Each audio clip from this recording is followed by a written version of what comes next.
Walk me through the 2-point conversion with the Buccaneers and how the coaches would rely on analytics to come to that decision.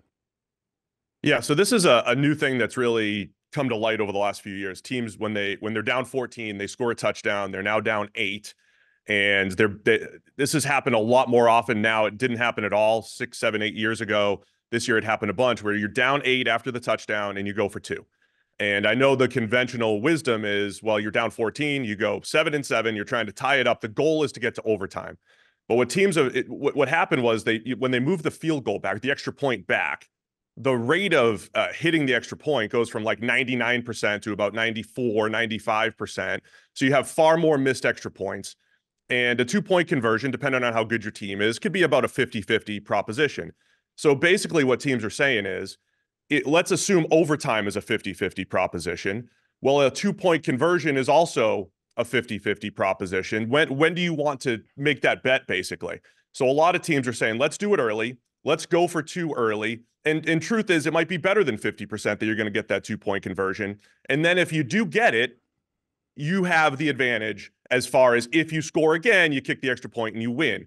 Now, all this to say, when you're down 8 late in the game, you're probably going to lose anyway. Like, we're talking about minimal percentage point increases here. But we saw it with the Dolphins and the Titans on Monday Night Football. The Titans went for 2, and it worked out for them, right? And they were the underdogs in that situation, and it ended up working out. So teams are just trying to increase their win probability by going for 2 early. So then if they do get that second touchdown, they're almost assured of the win. But I think you got to look at this, situation by situation, team by team, where you can't go, hey, we're going for 2 and we're Carolina, or we're going for 2 and we're the Chiefs. So does analytics factor in who's actually making the plays?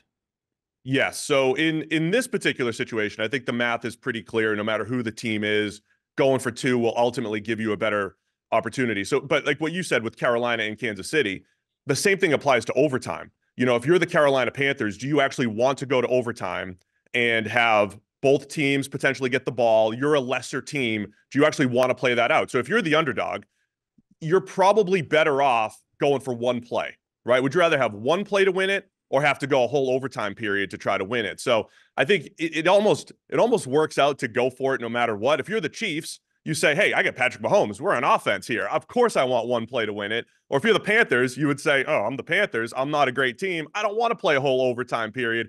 I'm probably going to take that 1 play and go for it. But, we have models that, to project when to go for it on 4th down, when to punt. And we do factor in who the quarterback is, the strength of the team, how well they run block, how well they run the ball, throw the ball, pass block, whatever it might be. And teams have that same information as well. They will run all that. They can't do it on the fly, obviously, with technology.